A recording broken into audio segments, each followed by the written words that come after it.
I'm 78 years old, sitting in a $6 million room in Beverly Hills, surrounded by walls padded with soundproof red velvet. On the shelf behind me sit 3 Academy Awards, 5 Golden Globes, and dozens of crystal trophies collecting dust. Architectural Digest calls this a trophy room. I call it a mausoleum. If you clicked on this video because you admire my filmography, or because you want the secret to becoming a Hollywood legend, turn it off right now. I'm not here to teach you about blocking scenes or directing actors. I'm here to tell you the sticker price of that applause you're so hungry for. It's a price tag no film school will ever show you. Because if they did, the enrollment lines would vanish overnight.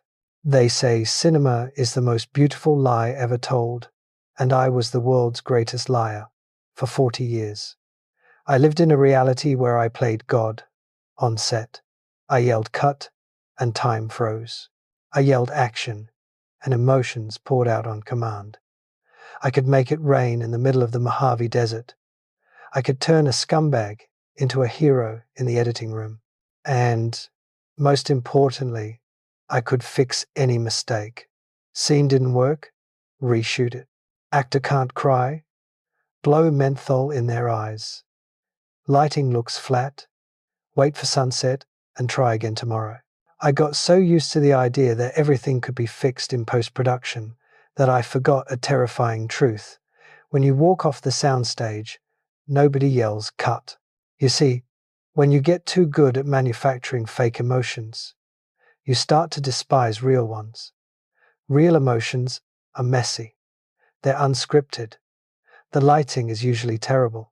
I remember my 30s and 40s, the peak of my career.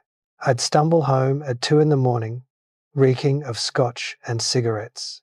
My wife would be sitting there, eyes swollen from waiting up. She wanted to talk. She wanted connection. But to me, that looked like a poorly written scene with no dramatic tension. So I acted the role of the exhausted provider to escape into the guest bedroom. I acted the busy father to avoid taking my kid to the park. I directed my own life like a movie where I was the only lead character, and my wife and son were just extras, background noise to highlight my brilliance. I was obsessed with legacy. I needed my name in concrete on the Walk of Fame. I needed my films in the Library of Congress. I believed this flesh would rot, but those celluloid reels were immortal. Well, I was right about the reels, but I was dead wrong about the cost. Let me tell you about the night the script flipped. 18 years ago, Oscar night. I was 60. It was supposed to be my coronation. The film I spent 3 years making, the one that cost me 12 of my son's birthdays and my 20th wedding anniversary, finally won Best Picture. I remember the moment the envelope was opened. The applause hit me like a physical wave. Flashbulbs popping so fast it looked like strobe lights. I stood up, buttoned my tuxedo, flashed that humble smile I'd practiced in the mirror 1,000 times. I walked up those stairs and grabbed that cold, heavy, gold statue. I started my speech. I thanked the Academy, the producers, the gaffers. And just as I was about to deliver the cliché line about thanking my family for their support, I heard a pop. It didn't hurt. It felt like someone pulled the plug on an old television set. The image in front of me went static. The sound warped. The applause turned into this low, grinding hum. Like a train whistle in a tunnel, the microphone slipped from my hand. My left leg just deleted itself from my nervous system. And then I hit the floor. In those few seconds between consciousness and the void. Do you know what I saw? I didn't see a montage of my greatest hits. I didn't see the headlines. I saw a distorted, fisheye view of shiny Italian leather shoes. The biggest stars in Hollywood looking down at me, not with admiration, but with horror and pity. The worst part? In that chaos, I searched the crowd for one face that looked genuinely heartbroken, not worried about the broadcast schedule, but worried about me. There wasn't one. My wife had divorced me 5 years prior. My son was in a rehab center somewhere in Arizona, and I realized I didn't even know the zip code. I lay there, clutching that gold statue, totally paralyzed. I was the legendary director, the man who manipulated the emotions of millions, and I couldn't even move my own pinky finger. The screen was fading to black, and there was nobody to call for a retake. What followed was 6 months of rehab hell. The left side of my body was dead weight. The mouth that used to scream orders on set was now twisted into a permanent sneer, drooling uncontrollably. My friends from the industry visited exactly once. They brought expensive flowers, said some empty lines about me being a living legend, and then rushed out the door like my failure was contagious. They didn't want to look at me because they were terrified of seeing their own futures in my dead eyes. When I finally came back to this mansion, the silence was deafening. I spent my days in a wheelchair, rolling through empty rooms. I have a personal film vault in the basement, climate controlled, humidity monitored to preserve the master tapes. That was my treasure. The proof that I existed. One rainy afternoon, the loneliness was eating me alive. I told the nurse to wheel me down to the vault. I wanted to watch, not my movies. I suddenly had this desperate, clawing hunger to see my family. I vaguely remembered that back in the 80s, I used to mess around with a camcorder. I tore through the shelves, perfectly labeled, 35mm Masters 1985, Director's Cut 1990, Exclusive Interviews 1998, thousands of hours of footage, millions of frames, perfectly composed. But I kept digging, hands shaking, panic rising in my throat. I couldn't find a tape labeled son's 5th birthday. I couldn't find kindergarten graduation. And then a memory hit me like a brick. It was the day my son took his first steps. My wife, young and full of hope, had grabbed our cheap consumer camcorder to capture it. Her hands were shaking with excitement. And me? I was on the sofa, reviewing a script. I snapped at her. Turn that damn thing off. Look at that camera shake. It's unwatchable. You're ruining the composition. Put it away. I'll get a professional cinematographer to come light it and shoot it properly later. She turned it off. The light in her eyes died a little that day. And you know what? I never called the cinematographer. My son learned to walk, then run, then he ran right out of my life. And I don't have a single frame of footage of that moment. I sat there in the middle of my legacy, surrounded by cinematic masterpieces worshipped by critics, and I broke down.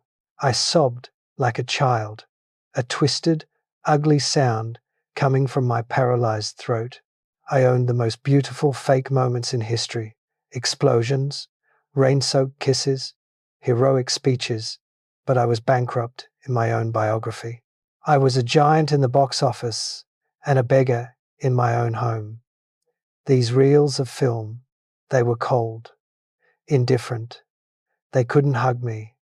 They couldn't call me dad. They couldn't forgive me.